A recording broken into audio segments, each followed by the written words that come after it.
Efésios capítulo 1. Quem achou, diga amém. Eu vou ler de 1 a 14.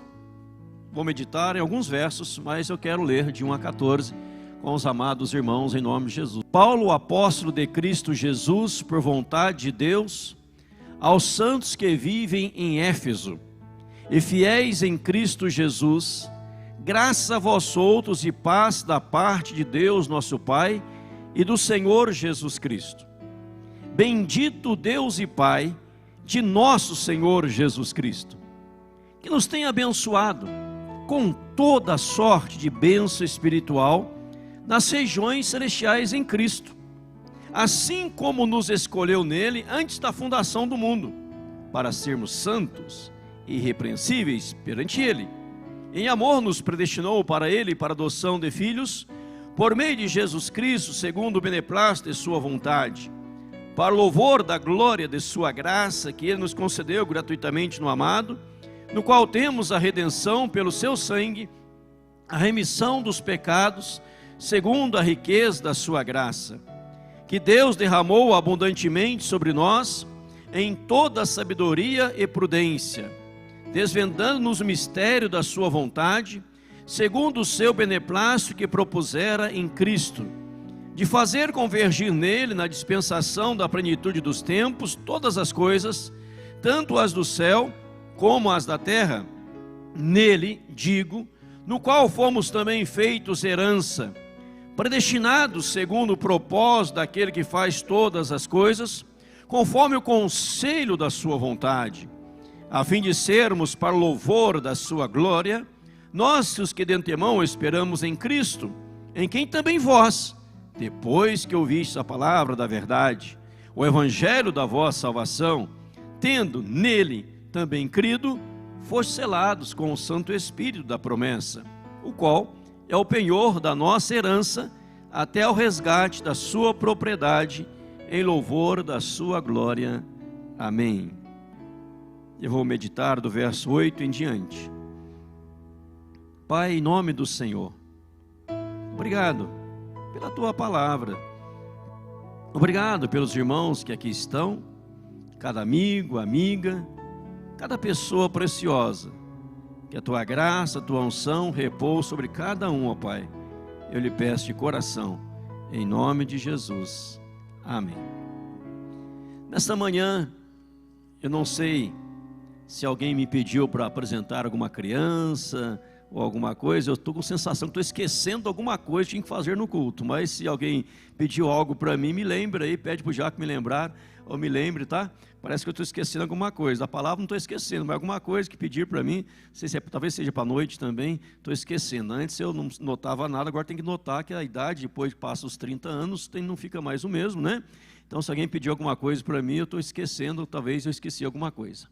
Me lembre ainda hoje do culto. Carta aos Efésios, nós vamos ler do verso 1, 8 e 9, nós estamos estudando esta carta, está sendo ministrada aqui aos vossos corações, e Deus tem ministrado e falado às nossas vidas, em nome de Jesus.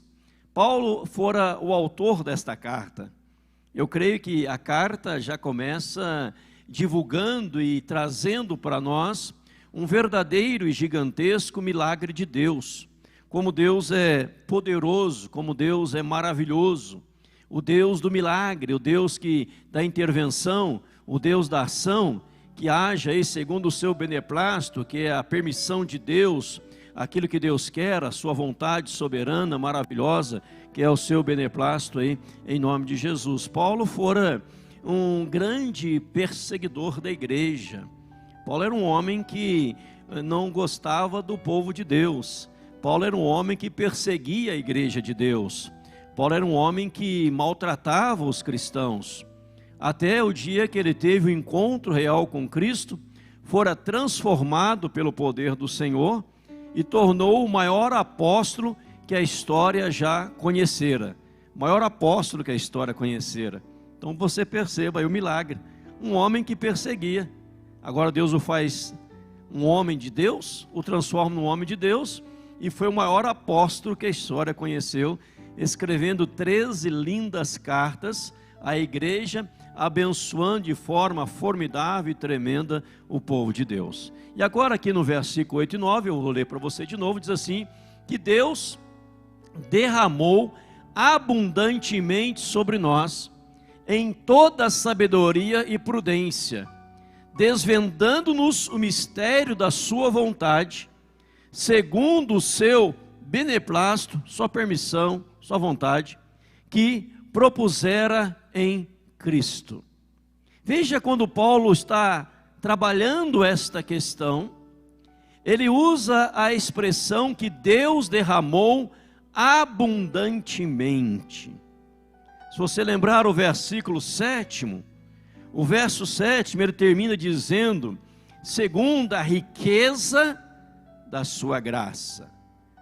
Domingo passado nós finalizamos o verso 7 com essa expressão, a riqueza da sua graça. Não é só a graça, é a riqueza da sua graça. Como o cântico que nós cantamos aqui domingo também, ao término da pregação, sobre a maravilhosa graça. Não é simplesmente graça, é maravilhosa graça. Não é simplesmente aqui no texto da sua graça, mas a riqueza da sua graça, que o Senhor, Ele derramou abundantemente sobre nós, de maneira que abundou, abundantemente, em toda sabedoria e prudência. É lógico, quando você lê aqui no texto, verso 8, essas duas expressões, sabedoria e prudência, não está se referindo a Deus, mas a nós.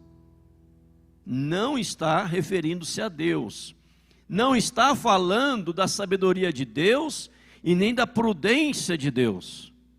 Porque seria até ilógico, seria até uma falta de respeito, eu falar que Deus agiu em tal situação com muita prudência. É falta de lógica, É falta de raciocínio, é falta de respeito. Como se Deus em outros momentos não tivesse agido com prudência. Como se Deus em outros momentos não tivesse agido com sabedoria. Deus é sábio, Deus é reto. Ele não faz nada errado. Então Ele derramou sobre nós sabedoria, Ele derramou sobre nós prudência, e nós recebemos, nós humanos, a sabedoria que veio do alto, a prudência que veio do alto para nós. E Deus, ao derramar, o que aconteceu? Ele veio para desvendar, desvendando-nos o mistério da sua vontade. Este mistério aqui não quer dizer algo oculto, que eu não posso atingir, que eu não conheço, que eu não sei. Não, algo não é nesse sentido, mas no sentido de Deus se revelar e Deus se manifestar. E hoje você pode conhecer o mistério de Deus, hoje você pode conhecer as grandezas de Deus, hoje você pode falar sobre o ser de Deus, porque Deus se revelou, porque Deus desvendou, Deus tirou o véu, vamos dizer assim, Ele tirou a venda, Ele tirou o véu, e nós podemos hoje conhecê-lo, amá-lo, honrá-lo, glorificá-lo, porque esta iniciativa foi de Deus. Notem, os irmãos estão acompanhando desde o primeiro dia do estudo da carta aos Efésios, como Paulo, ele vai tratando essas questões desde o verso 1. Paulo, servo de Deus, pela vontade do Senhor, pela vontade soberana de Deus, fala da predestinação, fala da eleição, fala de tantas coisas, mas deixa bem claro para dizer, olha, foi Deus quem fez isso. Quando lemos aqui, no verso 4, como nos escolheu nele, antes da fundação do mundo. Verso 5, nos predestinou para ele, para adoção de filhos por meio de Jesus Cristo. Verso 7, no qual temos a redenção pelo seu sangue, a remissão dos pecados, segundo a riqueza da sua graça. A Bíblia está dizendo duas coisas. A primeira delas é, eu e você jamais poderíamos conhecer tudo isso. Segunda coisa, Deus, pelo seu amor, pela sua graça, pela sua bondade, Ele desvendou, Ele se revelou. E se não fosse a revelação de Deus, você não teria conhecimento de nada disso. Desvendando-nos o mistério da sua vontade, segundo o seu beneplácito que propusera em Cristo. Então o propósito era desvendar em Cristo. Vocês perceberam, os irmãos perceberam? Desde o verso 1 até aqui, quantas vezes ele dá o destaque à pessoa de Jesus? O quão importante é falar sobre Jesus. E aqui ele está dizendo que o seu beneplácito, o seu benefício, a sua bênção, a sua permissão, estava tudo proposto em Cristo. Agora veja nessa sequência o que vai dizer no verso 10: de fazer convergir nele, na dispensação da plenitude dos tempos, todas as coisas, tanto as do céu como as da terra, tudo convergindo em Jesus. Tudo direcionado a Jesus, de fazer convergir nele, na dispensação da plenitude dos tempos, no tempo final, no tempo exato, no tempo de Deus, todas as coisas, tanto as do céu, como sobre a terra. Eu vou parar um pouquinho aqui no verso 10, daqui para frente, e citar mais alguns versículos bíblicos. Tudo converge em Jesus. Um estudioso, um teólogo, ele disse que é um absurdo, é inútil, quando alguém tenta falar da vida espiritual e da vida secular. Tenta separar a vida espiritual e a vida secular, que é um absurdo, que é inútil, que não tem como nós cristãos separarmos a vida espiritual e a secular, pois tudo tem que convergir para Jesus Cristo. Tudo que eu fizer tem que ser direcionado para Jesus Cristo. O mundo inteiro vai se convergir, ser direcionado na plenitude dos tempos, no fim do tempo, no fim do mundo, tudo vai ser convergir na pessoa de Jesus, na plenitude dos tempos, tanto as do céu como as da terra. Notem que com a queda, quando os primeiros pais pecaram, houve a queda, e antes dos nossos pais pecarem, também houve a queda dos anjos. Quando o anjo quis ser igual a Deus, Lúcifer, anjo de luz, quis ser igual a Deus, ele foi expulso do céu para a terra. Depois Deus cria o mundo, o universo, o homem se rebela contra Deus, a mulher se rebela contra Deus, os primeiros pais.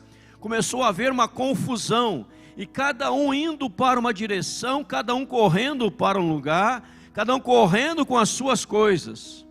Mas no último dia, tudo será convergido à pessoa de Jesus. Tudo será levado a Jesus. A Bíblia diz que todo joelho vai se dobrar, toda língua vai confessar que Jesus Cristo é Senhor, para a glória de Deus Pai. Mas para uns tardiamente, maneira tardia, para outros no momento oportuno, que já aceitaram a Cristo, estarão para sempre na presença do Senhor. Não está ali na sequência, mas abra comigo lá em Judas, um texto me vem à mente. Judas é o livro que está antes do Apocalipse, não é o Judas Iscariotes, evidentemente. Antes do Apocalipse temos a epístola de Judas. Abra comigo lá, deixa eu mostrar um verso para você. Judas é um capítulo apenas. Eu vou ler o verso 14 e 15 e dar um destaque para você. Quanto a estes, foi que também profetizou Enoque, o 7 depois de Adão, dizendo: eis que veio o Senhor entre suas santas miríades, para exercer juízo, contra todos e para fazer convictos todos os ímpios acerca de todas as obras ímpias que impiamente praticaram e acerca de todas as palavras insolentes que ímpios pecadores proferiram contra ele. O verso 15, no último dia, Jesus retornando a segunda vinda de Cristo, os ímpios serão convictos acerca das suas obras ímpias, das suas palavras insolentes que proferiram contra Jesus. Eles vão para o inferno, mas convictos. Estou indo para o inferno por ser ímpio. Estou indo para o inferno, as palavras insolentes que eu proferi contra o Senhor, pela rejeição, estou indo para o inferno de maneira convicta. Diz aqui a Bíblia, Judas, que no último dia, as pessoas que foram lançadas no lago de fogo e enxofre, o Senhor vai fazê-las convictas de tudo que elas fizeram de errado. E voltando a Efésios, quando o Senhor derramou abundantemente sobre nós, derramou com toda a sabedoria e prudência, Ele desvendou o ministério da sua vontade, que Ele propôs em Cristo, ao propósito na pessoa de Jesus, e fazer convergir nele. Tudo converge a Cristo. Veja comigo aqui alguns versículos bíblicos, Romanos 1:5. Paulo diz: por intermédio de quem viemos a receber graça e apostolado por amor do seu nome, para obediência por fé entre todos os gentios. Paulo, então, aqui, ele está dizendo que ele recebeu graça, apostolado, por amor do nome de Jesus, obediência por fé, para ministrar aos gentios. Mas vamos ver Romanos 10:12, ele segue: pois não há distinção entre judeu e grego, uma vez que o mesmo é o Senhor de todos, rico para com todos os que o invocam. Paulo era judeu. Paulo está dizendo: olha, pois não há distinção de judeu e grego, uma vez que o mesmo é o Senhor de todos. Gálatas 3:28-29. Dessarte, não pode haver judeu, nem grego, nem escravo, nem liberto, nem homem, nem mulher, porque todos vós sois um em Cristo Jesus. E se sois de Cristo, também sois descendentes de Abraão, herdeiros segundo a promessa. Aqui em Efésios, Paulo está dizendo, ensinando, como ali em Gálatas e Romanos, que no Senhor tudo convergiu. Não importa se você é judeu, se você é grego, se você é escravo, se você é liberto, se você é homem, se você é mulher. O que importa é se você é de Cristo. E sois de Cristo, são descendentes de Abraão, herdeiros segundo a promessa. Quando você lê aqui em Efésios, Paulo diz assim, vou explicar para você aqui. Vou pular no verso 12 e 13, depois eu volto. Efésios 1, 12 e 13. A fim de sermos para louvor da sua glória, nós, os que de antemão esperamos em Cristo. Está falando do povo judeu. Verso 13. Em quem também vós, referindo-se aos gentios. Quando ele fala do nós, está falando do povo judeu. Veio para o que eram seus, o povo judeu. Nós, primeiramente nos foi dada esta bênção, de antemão esperamos. E também vocês que passaram a crer, fala dos gentios. E aqui quando ele escreve aos Gálatas, ele diz que não há judeu, não há escravo, não há livre, não há liberto, não há grego, mas nem homem nem mulher, todos vós sois um em Cristo. O que nos une é Jesus. O que nos une não é o nosso projeto, mas é a pessoa de Jesus. Pois tudo converge a Jesus, tudo tem que ser direcionado a Jesus. O que nos torna um é Jesus. Não é o seu pensamento, o meu pensamento, o seu projeto, o meu projeto, mas é a pessoa de Jesus, que pegou o judeu e gentio e fez de ambos um só povo. tendo o Senhor como cabeça da igreja, tendo o Senhor como Senhor absoluto da igreja, convergindo a Jesus Cristo, amém, irmãos? Tudo converge a Jesus, então não tem como eu dizer, eu estou vivendo a minha espiritualidade, agora estou vivendo a vida secular. Não, eu sou de Jesus 24 horas por dia, você é de Jesus 24 horas por dia, pois tudo tem que convergir a Jesus, e tudo será levado a Jesus. Tanto os que estão no céu, os anjos, etc., na terra, tudo vai ser apresentado ao Senhor Jesus Cristo. 1 Coríntios 12, 14 a 27, neste texto Paulo trabalha sobre a questão do corpo. O corpo tem vários membros, né? Vários membros, mas é um corpo só. A cabeça, os membros do corpo, mas tudo forma um corpo só. Para dizer que Jesus é o cabeça da igreja. Nós somos muitos, mas nos formamos um só corpo. Nós somos um em Cristo Jesus. Jesus falou sobre a unidade da igreja, o aperfeiçoar da unidade da igreja, o crescimento e o avanço da igreja, pois nós estamos ligados a uma única pessoa, o Senhor Jesus Cristo. Eu creio que eu já contei aqui, mas eu vou repetir, porque vale a pena. Uma das viagens à Terra Santa, falar nisso faz tempo, não vamos para lá, né? Precisamos voltar para a Terra Santa e levar pelo menos umas 50 pessoas da igreja, e o Alberto vai com o nosso intérprete, ele e a Alice. A vantagem de viajar com o Alberto, você pode correr no Mar da Galileia, na praia do Mar da Galileia, né? Você pode correr com o Alberto lá. Enquanto o pastor vai descansar, vocês vão correr. E uma das viagens, nós estávamos lá no Rio Jordão, tivemos o batismo no Rio Jordão. Foi muito impactante, muito impactante.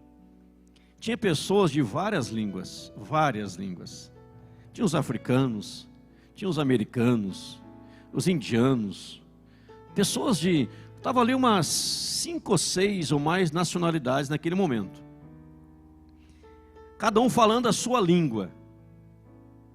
Mas o interessante que eu achei naquele dia é que todos nós estávamos entendendo o que estava acontecendo lá, sem saber a língua do outro, porque todos estavam voltados para Jesus, para a pessoa de Jesus. Então não importa qual é a sua nacionalidade, não importa qual o seu grau de estudo, não importa quais são as suas posses, qual é o seu conhecimento intelectual, não importa aonde nasceu ou deixou de nascer, o que importa é se você está em Jesus Cristo, porque o que nos une é Jesus, e aquilo que você pratica, aquilo que você faz, não vai convergindo a Jesus, aquilo não é de Deus, pois nós precisamos ser convergidos a Cristo, aproximando-nos de Cristo. E você olha para uma pessoa, para outra de outra nacionalidade, e a pessoa sorri, e a pessoa fala algo que você não conseguiu traduzir a palavra dela, um haitiano, os haitianos já é mais fácil, que é o francês, né? Mais fácil, modo de dizer, que eu também não sei, né? Fala lá, o africano, na língua dele, você não sabe o que ele está falando, mas quando ele começa a louvar, você vê que é Jesus, e aquilo nos aproxima, e as pessoas ali se abraçavam, e se entendiam. É isso que acontece no mundo celestial, é isso que acontece no céu. Nós precisamos nos unir por causa de Cristo, da pessoa de Jesus.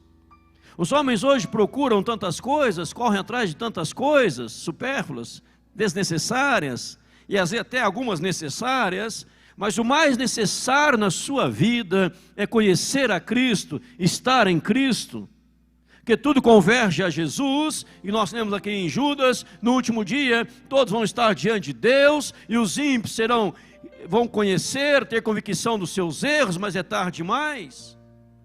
Enquanto estamos vivos, devemos conhecer a Jesus, amar a Jesus, permanecer em Jesus, pois ser cristão é estar em Cristo. Paulo chega a dizer aqui para nós, dessas bênçãos, no verso 1, Paulo, apóstolo de Jesus Cristo, por vontade de Deus, aos santos que vivem em Éfeso e fiéis em Cristo, graça a vós, sou da parte de Deus, nosso Pai, do Senhor Jesus Cristo. O Senhor tem nos abençoado em Cristo. Ou seja, ser cristão é estar em Cristo, e Ele vai convergir tudo a Ele. Não importa qual igreja você serve, não importa qual é a sua denominação, o que importa é se você realmente está em Cristo, se você está em Jesus. E se você está em Jesus, nós somos uma só comunidade, uma só fé. No céu não vai entrar, eu quero entrar no céu porque eu sou presbiteriano, sou lá da Central Church. Não. Eu sou lá da Quadrangular, eu sou lá da Metodista, eu sou lá da Assembleia de Deus. Não, vai entrar quem foi lavado e redimido pelo sangue de Jesus. Você serviu numa igreja batista, numa quadrangular, numa Assembleia de Deus, numa Metodista, são igrejas excepcionais, excelentes, igrejas boas, na Presbiteriana, Batista e por aí vai, são igrejas maravilhosas. Você serviu nessas denominações, mas no céu você entra, não porque está no hall de membro da igreja, mas porque seu nome está no livro da vida, porque você pertence a Jesus, e é Jesus que nos une, em Jesus nós somos um só. Entre as igrejas não pode haver, jamais pode haver entre as igrejas competição. A igreja tal é melhor que a outra, não tem competição, está em Cristo, estamos juntos. Há uma igreja lá, não sei na onde, tem apenas 5 membros, os 5 membros daquela igrejinha pequenininha lá no bairro, ou lá onde o vento faz a curva, aqueles 5 pessoas só estão em Cristo, são nossos irmãos em Cristo Jesus, e vão morar conosco no céu, para a glória de Deus, uma mega igreja.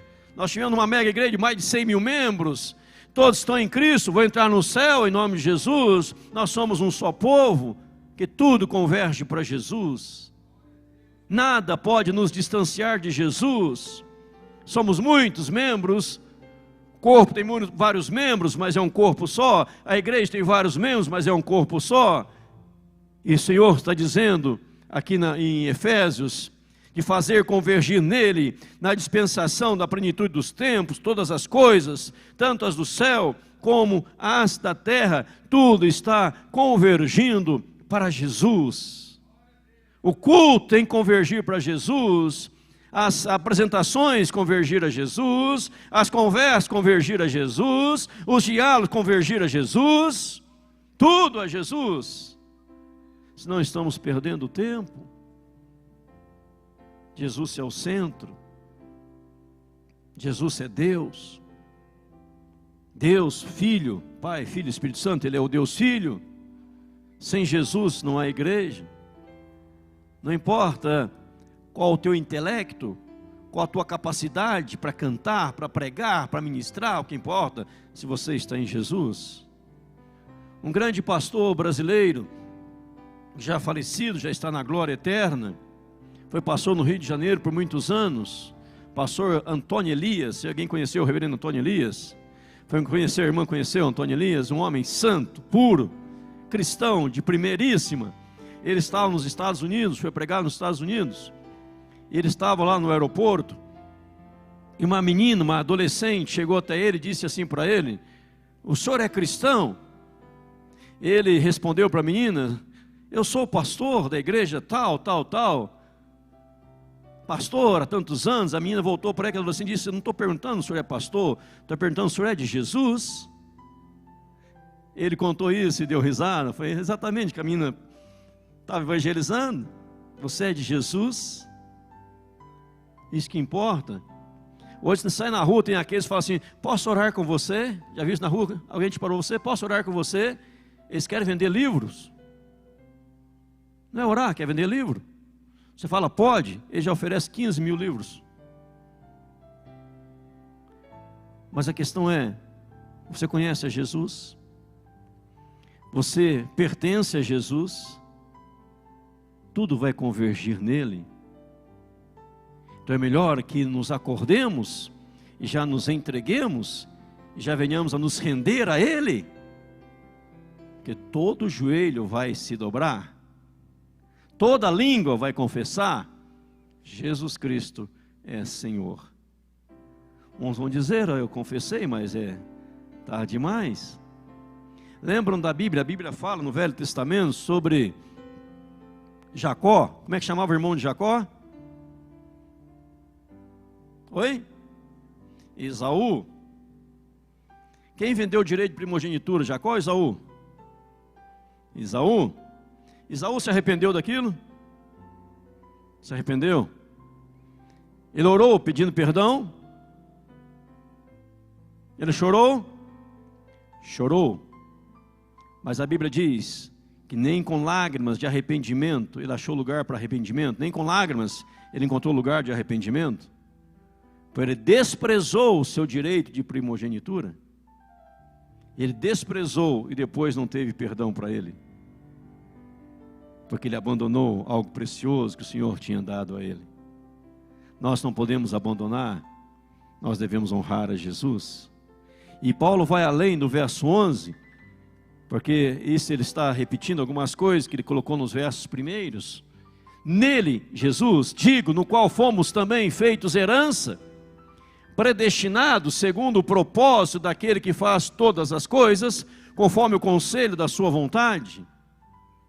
Eu fui feito herança, eu fui predestinado, eu fui feito herança, eu fui predestinado, segundo o propósito daquele que faz todas as coisas, conforme o conselho da sua vontade. Veja que Deus, no conselho da sua vontade, no seu eterno propósito, nós somos feitos herança em Cristo, predestinados em Cristo. E houve um conselho da vontade soberana de Deus, na pessoa de Jesus, tomado de propósito. E Deus teve esse propósito desde a fundação do mundo, ou antes da fundação do mundo. Vou te escolher, eu vou te separar, eu vou te eleger, eu vou te redimir.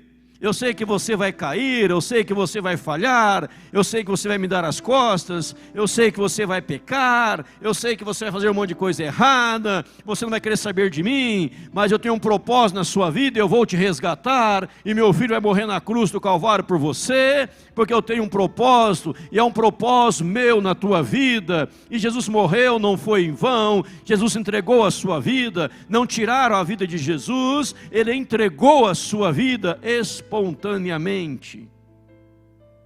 Ninguém fez o que fez com Jesus porque eram fortes, não, porque Jesus deixou. Quando Jesus foi preso lá no monte, e um dos seus discípulos, Pedro, pega e corta a orelha de um soldado chamado Malco, Jesus manda ele guardar a espada, e diz: não poderia rogar ao Pai legiões de anjos que mandaria agora, mas tudo está acontecendo para que se cumpra as Escrituras. Ou seja, você, eu, nós fazemos parte de um propósito de Deus, no conselho da sua vontade, conforme o conselho da sua vontade. Imagina, você não foi criado, você não tinha nascido, seu pai e sua mãe não tinham se conhecido, o seu tataravô não se conheciam, não tinha mundo, e Deus na soberania divina, Ele lembrou, Deus na soberania divina, Ele pensou: Maurício, vou resgatá-lo das trevas para a luz. Maurício não tinha nascido, não tinha mundo, mas o nome do Maurício já estava escrito no livro da vida. O nome do Derli, Derli, no livro da vida. E na hora de o anjo escrever, ele ficou pensando: mas Senhor, é com U ou com L? Ah, escreve com U. Brincadeira, né? Veja, irmãos, Dalva, Deus escreveu o seu nome antes do mundo ser mundo.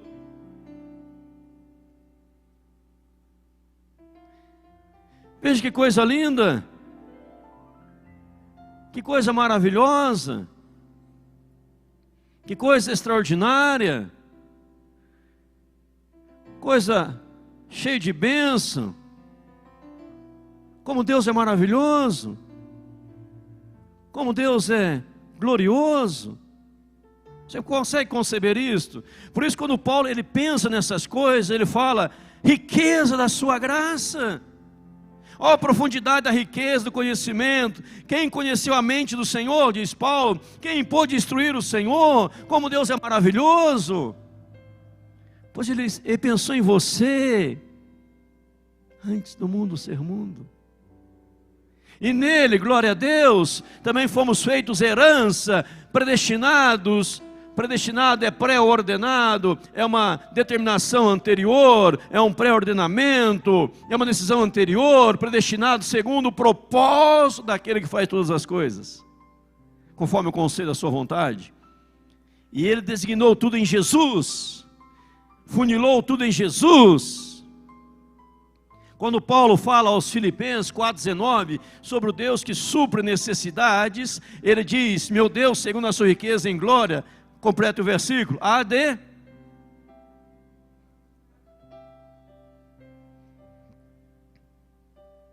Não ouvi nada. E o meu Deus, segundo Filipenses 4,19, todos juntos. E o meu Deus, segundo sua riqueza em glória, há de suprir em Cristo Jesus cada uma de vossas necessidades. Ele supre aonde? Em Cristo. Estou cheio de necessidades. Você está em Cristo? Não estou. Vai aumentar suas necessidades.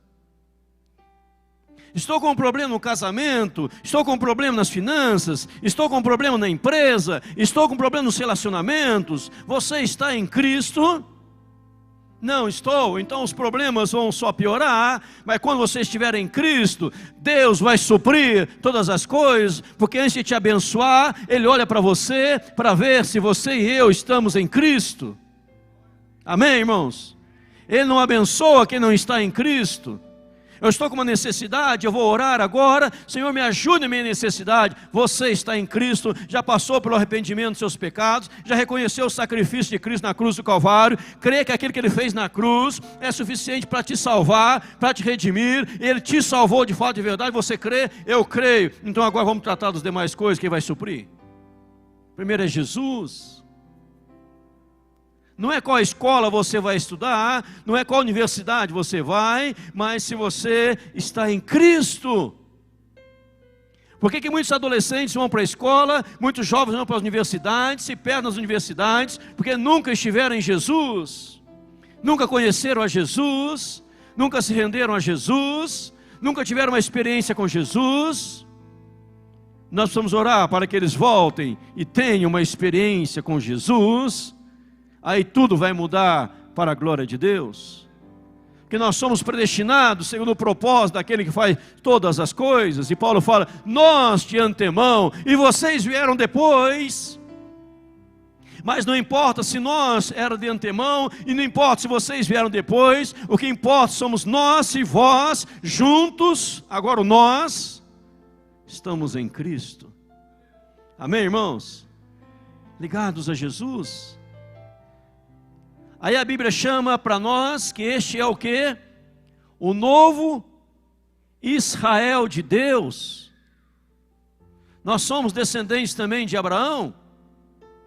O judeu que nasceu lá em Jerusalém, ele não tem um privilégio melhor, maior do que o seu, que nasceu em Barbacena, que nasceu no Brasil, que nasceu em Cascavel. Mas se você está em Jesus, ele está em Jesus, nós juntos formamos o novo Israel de Deus. Veio para que eram seus, os seus não receberam, mas a todos quantos receberam, deu-lhes o poder de serem feitos filhos de Deus, a saber os que creem no seu nome. Está vendo a importância de Jesus? Nós somos feitos herança. Nele digo, no qual fomos também feitos herança. O propósito de Deus para a sua vida é você estar em Cristo. Pastor, o propósito de Deus para a minha vida é ser um bilionário. Não. Isto é, ser bilionário é secundário. O propósito principal é estar em Jesus. Buscar, pois, em primeiro lugar o reino de Deus e a sua justiça, todas as demais coisas serão acrescentadas. Deus pode me tornar um bilionário? Pode. Sem problema algum, no piscar de olhos, no estalar de dedos. Deus pode, se Ele assim o quiser, for da vontade dEle. Abençoar nossos negócios, nossos empreendimentos, Ele pode. Mas tudo isso, quando morrermos, vai ficar aqui. Ele quer que você esteja em Cristo, viva em Cristo, para a glória de Cristo. A pessoa pode estar vivendo uma vida rebelde, uma vida ingrata. era cada vez fugindo mais de Jesus. Digamos que Jesus está aqui onde está esse púlpito, eu estou fugindo de Jesus, eu estou indo para o plano de Jesus, minha vida, meus 10 anos, 20 anos, 50 anos, 60, 90 anos, estou indo longe de Jesus, mas vai chegar um dia que Deus vai me pegar e vai me convergir para Jesus, eu vou me ajoelhar diante dEle, porque eu vou me apresentar diante dEle. Vivi a vida inteira me fugindo, aí quando eu chegar, poderá ser tarde demais. Porque tudo, diz Apolo, vai convergir para Jesus. Jesus é o centro. Notem porque as pessoas hoje, lá fora, muitas delas odeiam a Jesus, odeiam de tudo que fala sobre Deus, elas odeiam, proíbe orar nas escolas, proíbe ler a Bíblia nas escolas, proíbem falar de Deus nas escolas. A escola declaradamente diz aqui, não pode falar de Deus. Fora, se não me engano, a filha de Billy Graham, que disse que nas escolas, aqueles assassinatos, aí entra na escola dando tiro, etc. Aí ela disse, vocês se proibiram de falar de Deus nas escolas, e agora estão clamando o quê? Estão reclamando o quê agora? Tiraram Deus da vida das pessoas. Não falam mais em Deus. Mas tudo vai convergir a Jesus. Para uns tarde demais, mas para nós cristãos, a glória presente, estaremos para sempre com Ele, que estamos em Cristo, amém? E qual o propósito? Por que Deus fez isso? Por que Deus fez isso? Por que Deus realizou isso? Porque Deus quer que eu seja um super-homem? Não, o verso 12 vai dizer, a fim de sermos para o louvor da sua glória, nós que de antemão esperamos em Cristo, a fim de sermos para o louvor da glória de Deus. Deus te resgatou, meu irmão, para que você viva para a glória dEle. Deus te tirou das trevas para que você viva para a glória de Deus. Deus tem feito maravilhas na sua vida, Ele quer que você o glorifique em nome de Jesus. A confissão de fé de Westminster diz, qual é o fim principal do homem? Ela responde, o fim principal do homem é glorificar a Deus e gozá-lo para sempre. Dá as referências que eu já coloco no telão. O fim principal do homem é glorificar a Deus e gozá-lo para sempre. Este é o nosso fim. Por que o Senhor nos escolheu para isso? Vamos ver os versículos bíblicos, Romanos 11, 36, porque dele, por meio dele, para ele são todas as coisas, a ele, pois, a glória eternamente, amém? A ele, pois, a glória, porque dele, por meio dele, cantamos aqui, e para ele são todas as coisas.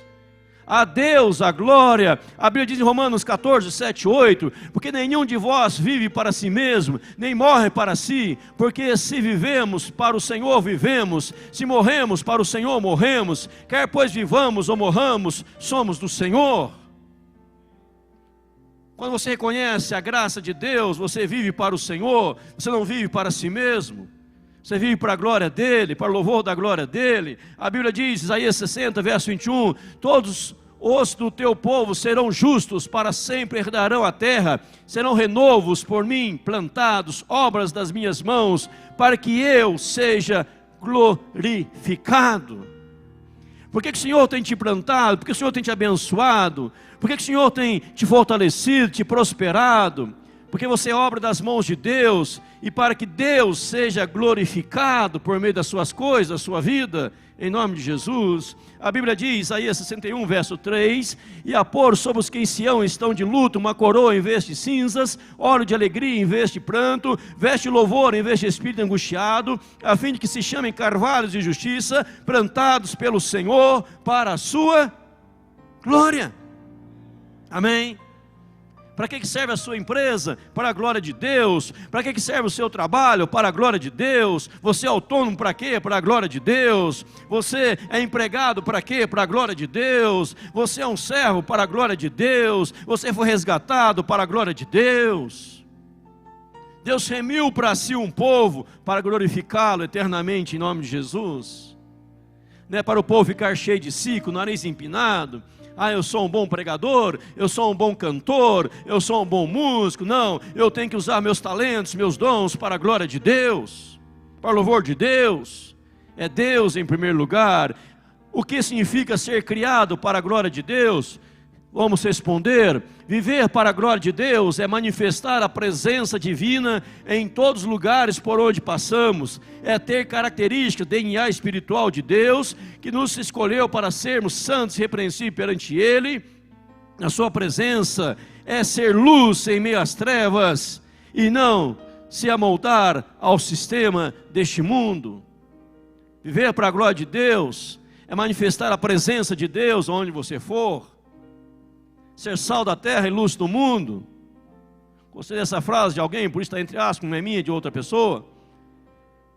Olha lá, manifestar a presença divina em todos os lugares por onde passamos. É a presença de Deus, porque você está cheio da glória de Deus. E você quer a glória de Deus? Alguém te faz um elogio, você fala glória a Deus. Alguém fala algo bom de você, você fala glória a Deus. Porque você vive para a glória de Deus. Quem vive para a glória de Deus não busca reconhecimento, porque ele quer que quem seja reconhecido é Deus. O pastor Hernandes diz: aonde o sol da justiça brilha, as estrelas somem. Onde o sol está brilhando, não vê estrela. Mas onde o sol deixa de brilhar, começa a aparecer as estrelinhas. Você não é sol, sol é Deus. E Deus fez tudo em você para que você o glorifique. Deus tirou do inferno para que você o glorifique. Deus restaurou sua esperança para que você o glorifique, para que você viva para a glória dele. Isaías 43:7. A todos que são chamados pelo meu nome, e os que criei para a minha glória, e que formei e fiz. Deus falou: eu te criei para a minha glória. Coisa linda, maravilhosa. 1 Coríntios 10:31. Portanto, quer comais, quer bebais, ou façais qualquer outra coisa, fazei tudo para a glória de Deus.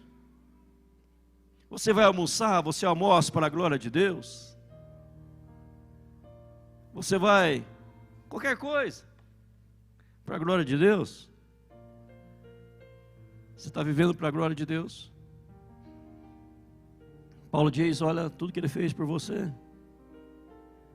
Você era incapaz de conhecer os mistérios de Deus, ele se revelou, desvendou.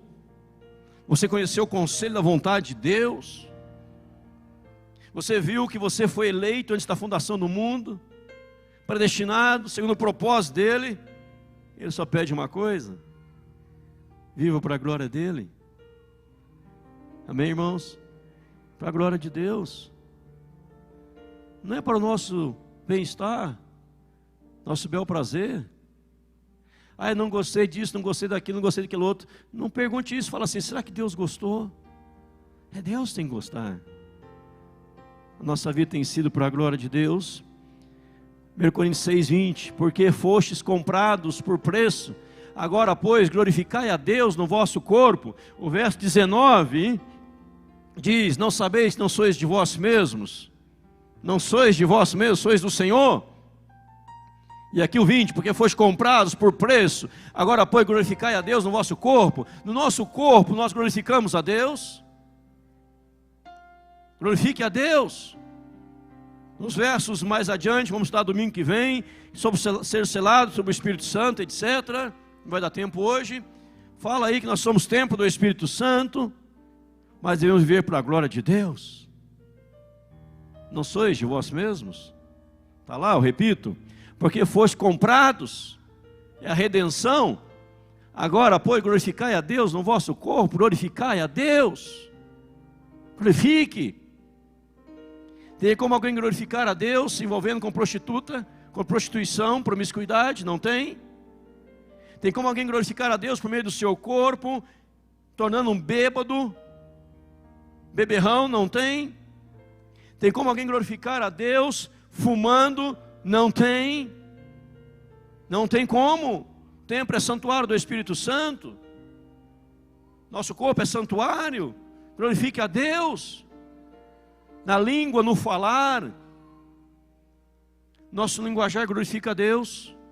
As músicas que ouvimos glorificam a Deus. As letras das músicas glorificam a Deus. Tem gente que gosta de ouvir muita música internacional, mas já parou para interpretar, traduzir o que está sendo cantado? Que a gente está falando um monte de besteira, falando de um tanto de asneira, e a pessoa está lá cantando que as músicas internacionais, achando muito lindo, não está entendendo nada que está cantando. Traduza primeiro.